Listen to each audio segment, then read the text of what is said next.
Assalamualaikum warahmatullahi wabarakatuh. Saya Agus Yusni, Mayor Jenderal TNI Purnawirawan.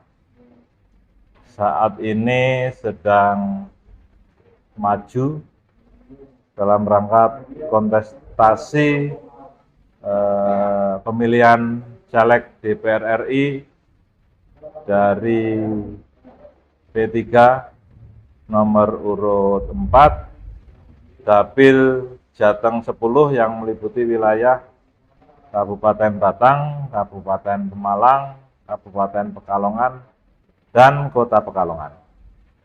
Motivasi utama adalah melanjutkan pengabdian.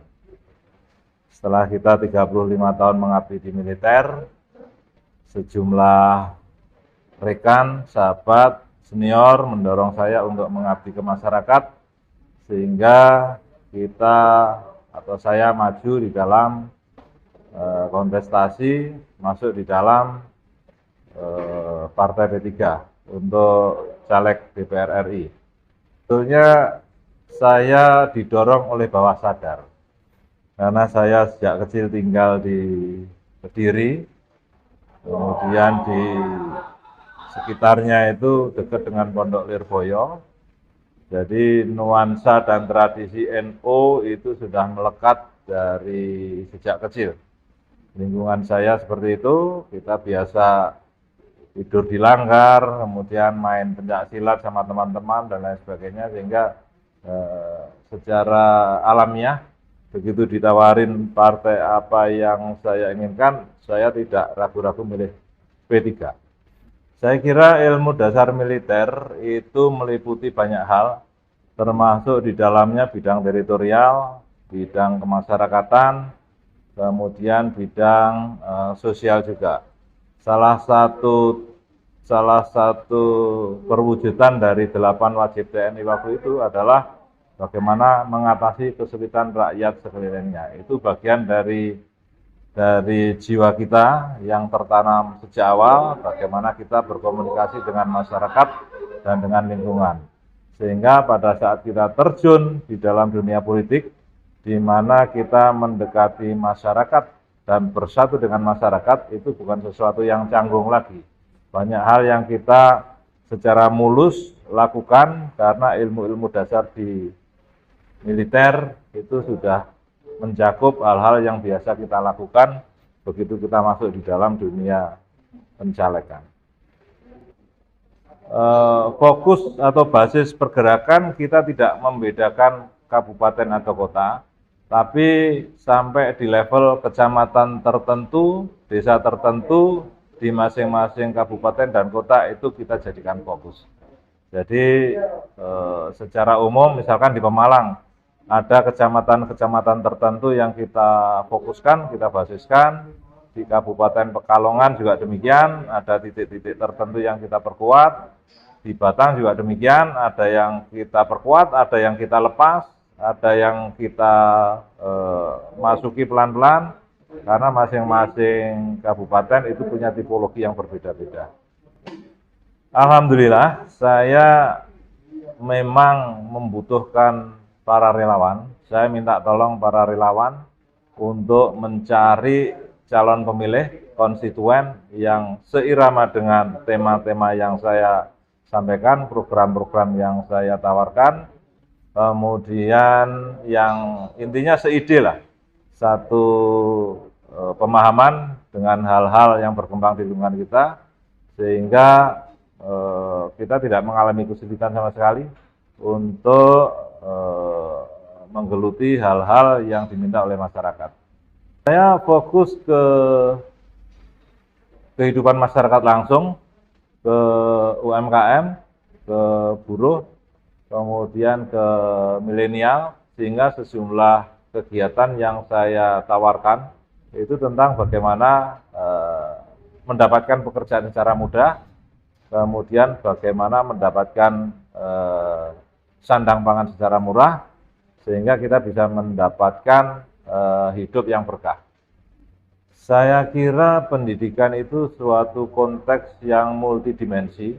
Kita tidak bisa menyelesaikan secara mandiri. Saya sendiri tidak bisa seperti itu, maka perlu kolaborasi, perlu kerjasama, perlu koordinasi dengan instansi yang sudah bertanggung jawab di situ selama ini. Di mana pemerintah daerah itu memegang peran penting di situ. Kemudian di wilayah Pekalongan, Pemalang, Batang, ini juga pengaruh yang sangat luar biasa dari informal leader, dari para kiai, dari para penggiat lembaga swadaya masyarakat dan lain sebagainya. Sehingga untuk menciptakan kualitas manusia yang bagus, pendidikannya memang harus disempurnakan, guru-gurunya harus disiapkan. Namun demikian, dari aspek karakter kita tidak bisa melepaskan pengaruh dan kontribusi informal leader yang dimiliki oleh masing-masing wilayah tersebut. Sehingga kita akan rangkul semua bagaimana membuat suatu konsep meningkatkan kemampuan masyarakat secara akhlak maupun secara akademis. Kita banyak punya UMKM, tapi tidak langgeng. Hidup beberapa waktu, terus kemudian tidak terdengar lagi kiprahnya. Kita coba memberikan pendidikan atau pengajaran serta pelatihan di bidang-bidang tertentu yang dibutuhkan oleh pasar dan juga dipahami oleh masyarakat. Itu yang akan kita kembangkan. Kemudian termasuk di dalamnya pelatihan tentang marketing, tentang sales, dan lain sebagainya. Saya kira banyak orang hanya paham membuat produk, tapi tidak tahu bagaimana memasarkan, bagaimana mencari pelanggan, bagaimana cara menjual. Saya kira ini hal-hal yang penting, yang banyak masyarakat kita tidak paham, pengennya hanya menjual. Padahal di dalam menjual itu banyak sekali aspek yang harus disiapkan dan dipelajari. Saya sudah mempelajari mekanisme dan kontribusi pupuk bersubsidi, pupuk kimia yang selama ini diberikan kepada petani. Saya kira pupuk yang diharapkan oleh petani ini kan kendalanya banyak, mulai dari kartu tani, mulai kelangkaan, mulai penimbunan dan lain sebagainya. Kemudian hasilnya juga petani sendiri merasakan. Oleh karena itu saya sudah berkoordinasi dan mencari solusi kira-kira jenis pupuk apa yang tidak terhambat atau tidak terkendala dengan pembatasan, kemudian memberikan hasil yang bagus, harganya murah, hasil tanamannya bisa meningkat sampai 40%, di mana kita tawarkan pupuk organik. Di sini memang hambatan utamanya adalah mental. Hambatan mental ini karena petani selama ini sudah tergantung sangat kuat terhadap pupuk kimia. Sehingga kita mencoba menawarkan pupuk organik dengan cara yang pelan-pelan, memberikan contoh, memberikan bukti, menawarkan hal-hal lain yang sifatnya perbandingan, kita membuat demplot dan lain sebagainya, serta kerjasama dengan petani lain untuk memberikan bukti bahwa potensi pupuk organik ini juga sangat luar biasa. Terserah sekarang tinggal petani mau menerima tawaran itu atau tetap tergantung dengan pupuk kimia yang makin lama juga kita belum tahu solusi yang diberikan seperti apa. Saya minta tolong kepada relawan saya untuk mencari konstituen, untuk mencari calon pemilih yang memiliki kesepahaman dengan ide-ide saya. Oleh karena itu saya memberikan dukungan kepada mereka untuk operasional. Sementara kepada masyarakat calon pemilih, ini silahkan datang ke TPS untuk mencoblos. Nah, ini merupakan tanggung jawab konstitusional masing-masing. Pemerintah mesti mendorong masyarakat untuk datang ke TPS. Ini harus dipahami sehingga kita punya tanggung jawab masing-masing. Jangan saling mengandalkan. Karena kalau pemilih mengandalkan caleg, itu artinya akan timbul kontrak atau sistem yang tidak mengenakan. Ada yang jual beli suara, ada yang intimidasi dan lain sebagainya. Itu tidak kita inginkan. Oleh karena itu pemahaman secara logik perlu diberikan kepada masyarakat bahwa kewajiban mencoblos adalah kewajiban konstituen masing-masing. Datang ke TPS adalah kewajiban konstitusional masing-masing. Itu yang harus dipahami sehingga tidak perlu harus diubah datang ke TPS nggak perlu harus dibayar atau didorong untuk datang ke TPS. Itu tanggung jawab masing-masing untuk mensejahterakan kita dan anak cucu kita pada periode selanjutnya. Kita banyak menerima pertanyaan semacam itu, Pak saya dapat apa, Pak saya dikasih apa, wani piro dan lain sebagainya. Hal-hal itu yang dicetuskan kepada mereka. Tapi kemudian mereka mengajukan keluhan juga, banyak caleg yang tidak mau memikirkan dapilnya, yang begitu terpilih terus kemudian lari, ada yang seperti itu. Oleh karena itu saya coba memberikan pilihan alternatif, jangan dengan cara jual beli suara karena itu tidak ada garansi. Habis kontrak selesai, kalau kita punya suara dijual, yang beli menikmati begitu saja, kita nggak bisa mengharapkan apa-apa. Oleh karena itu saya coba kita jangan pakai kontrak, tapi kita persaudaraan saja.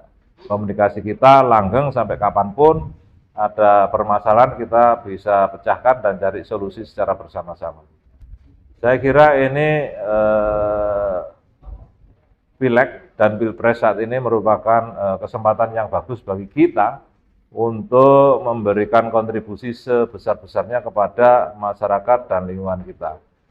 Cari wakil yang benar-benar memberikan kepercayaan kepada kita, bisa diajak bersama-sama memajukan kesejahteraan, memecahkan masalah di sekitar kita, untuk memberikan masa depan yang lebih baik untuk kita semua. Jangan lupa 14 Februari, itu tidak hanya sekedar tanggal Valentine, tapi itu adalah hari keramat kita untuk memberikan suara kita ke TPS-TPS dengan cara mencoblos.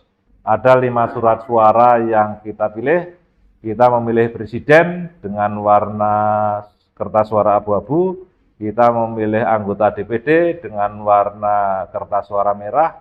Kemudian DPR pusat, DPR RI warnanya kuning. Kemudian DPRD provinsi warnanya biru. Dan untuk DPRD kabupaten atau kota itu warnanya hijau. Jangan lupa pilih yang sesuai dengan cita-cita dan harapan kita masing-masing.